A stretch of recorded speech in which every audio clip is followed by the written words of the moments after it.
Hey there, welcome to Retro MX Reviews. Today we're going to do a review on a bike that's been a year in the making since I picked this one up. Been taking my time on it because I really wanted to be fair to the bike, and I just wanted to make sure the bike was right before I did a review on it. So for anyone that's watching the channel, this was my childhood bike, and it's got a lot of nostalgia, so that's probably why I've been so kind of painstaking about it. And matter of fact, it was actually such a complicated build. I'm going to do another video just going through build notes about all the stuff I learned and all the little tricks and shortcuts and stuff like that, because it's a lot of stuff, and if I try to put it in this video, this thing will be 20 minutes long, so I'll just do another video for that. But so this is the 1989 Yamaha YZ 125, and a little bit of historical context. A lot of bike development in the late 80s, and they were starting to get better ergos, really dialing the suspension. We saw cartridge forks, then we see upside down forks, and all this happens really quickly. And what really kind of started off the look that this bike has was this 1987 Yamaha YZ 500. It was a works bike, and it was only in Europe because they didn't have those works bikes in America. That thing, crazy, just crazy wicked. I think it was aluminum frame. I remember it definitely had a little, like the back was aluminum, but it used that same look, the shrouds, and had a really high seat going up onto the tank kind of looked. But so there's this unobtainable works bike, and then in '88 the YZ 250 comes out, and it mirrors a lot of that look. And I just remember seeing that bike, and it just oozed coolness, right? And then in '89, Yamaha put that onto the 125. And a lot of people think the 88s and 89s were really similar, but actually they had rebuilt a lot of the things in the bike, in the 125 and the 250. So when you look at them from the outside, they look alike, but I think they changed the frame, they changed a lot of things in the motor, upside down forks, linkage, swing arm. So it was one of those deals. It's funny, Yamaha deals, they'll redo everything and then they'll leave the same shape from 5 years ago, like on these fenders that go back to '83. But so it's a big year for the bike development. And also there's this dude some people may have heard of, named Damon Bradshaw, and he came out of just whole new, almost like a new riding style, super aggressive, fun to watch. And then you combine him and this bike and the zebra pants, it was something. If anyone's like digging the way Jet Lawrence is in 2023, that's kind of what Damon Bradshaw was like in 89, 90, even though he didn't go on to have the record that Jet already has, actually. But he's something to watch, and he still is something to watch. So anyway, enough about Damon. We'll do a quick walk around the bike and just kind of look at the technology and some of the things I know about it, and then we'll go out and do some laps. Okay, so quick walk around. I'll admit some things have been upgraded a little. The braking system is a little newer, and it's a larger diameter rotor. But this was the first year of upside down forks on Japanese bikes. As a matter of fact, some of the other 250s did it that year, but this was the only 125, I think, that had the upside down forks in '89. And what's funny is you look at them, these are smaller diameter. These are like 41 millimeter, so they're tiny little forks. Of course, it's not a very heavy bike either, but to me, they're just visibly smaller, and you can see that they're still kind of just figuring out how to make things. These only have adjustable compression, which is on the bottom. No rebound adjustments.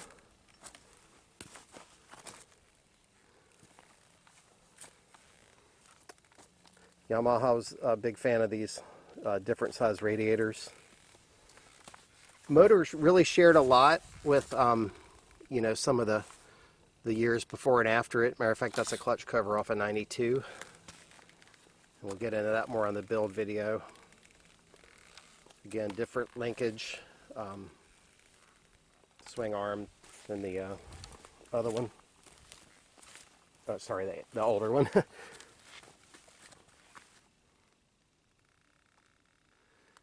Mikuni carb, always fun.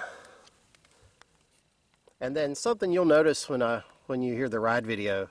So this bike has a 56mm bore, and the newer ones have a 54, and they have a longer rod and they rev higher. But it's just kind of weird when you hear this one because it's just a very throaty kind of sound, and I think it's cool. But you don't really, back in the day I didn't know that, but when you hear it now with the modern ones, you're like, ah, that thing sounds like a big bore, and it's because the bore is actually bigger than a newer bike. All right, well, there she is. Let's go out and do some laps, and then I'll come back and kind of talk about what I noticed with it. And of course, this isn't really my first ride on the bike, but it is my first ride since feel like everything is finally coming into place now.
I know it's a little out of the ordinary. We're just gonna do this one on the way home. I wanted to go ahead and get packed up and get out of there.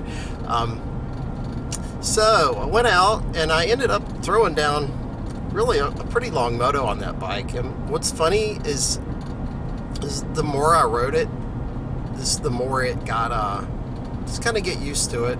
I've been on my 4-stroke all day, so jumping back on that, you approach lines a little bit differently, but it was kind of a neat comparison because there were some lines that it felt like with the 350 it takes a little more work to get into, and the 125 I just kind of go in and lean the bike over and just let it kind of go into the berm or whatever I'm going to hit. So it's always a fun kind of contrast in styles, but it's not so much about that bike as any bike. So, or any 125 2-stroke. But as far as that particular bike, what kind of jumps out at me, I guess, first off, the rider position is, when you first get on it, it's pretty cramped. And I've actually measured the peg to seat kind of relationship, and yeah, it is cramped. So if you're a bigger rider, that model would feel weird. Maybe because I've put newer pegs on it, because I wanted wider pegs, so that may have changed it a little, but I don't think it changed it maybe more than a few millimeters. So a little bit ergonomics, kind of a little different like that. It does feel, other than that, but when I'm riding it, I don't really notice that, and I was kind of surprised.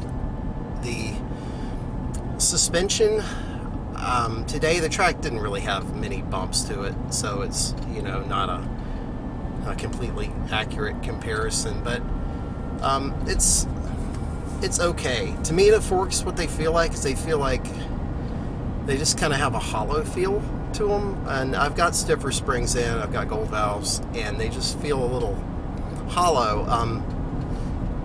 And what I mean is that's kind of, you start braking and then it kind of just goes through the mid-stroke, where a newer fork is going to start finding compression a little bit sooner.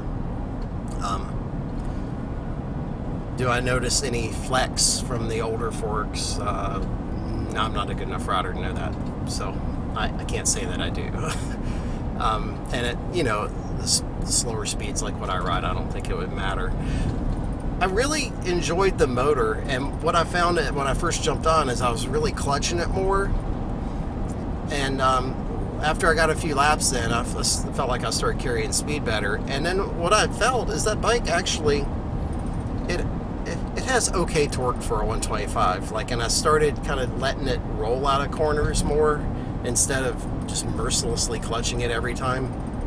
And it did fine like that. I mean, it felt like it was kind of geared right and kind of right on the edge of the power band, and it just kind of pulled out like that. So that was kind of interesting to do that. And then this is a tight track, so feeling that,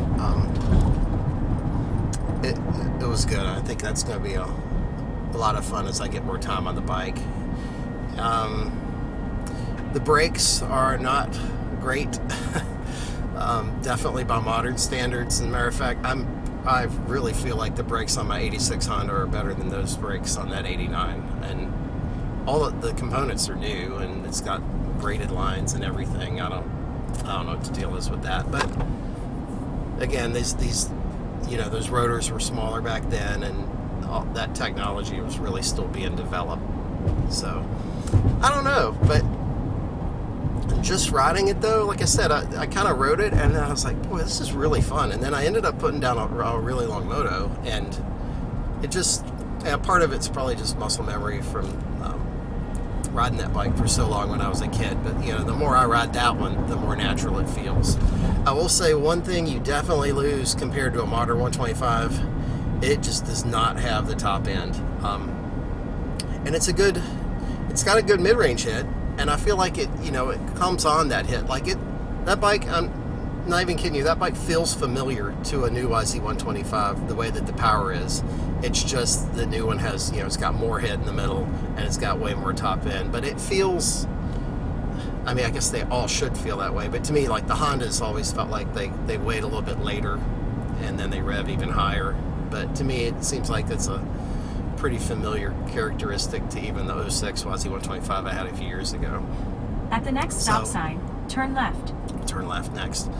But other than that, yeah, it didn't really, the shock still has the stock valving, and didn't really give me any on that track today, nothing that I noticed.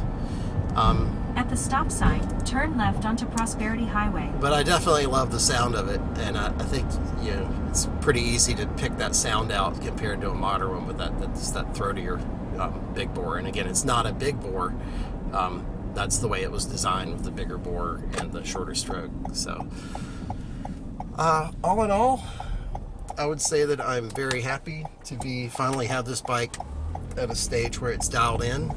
If you want to learn more about 6.5 miles, all the stuff that I've done to it over the past year, please check back, and I'll put that build video up pretty soon. It's an exhaustive list, and basically, yeah, I think this thing is pretty much ready to race, and I'm really looking forward. I'm hoping to hit Florida in January and go to Gatorback with it, and then hopefully Daytona Supercross, finish Supercross too. So if you enjoy the bike, subscribe and stick around, and we're going to be having some fun with this one this year. Thanks for watching.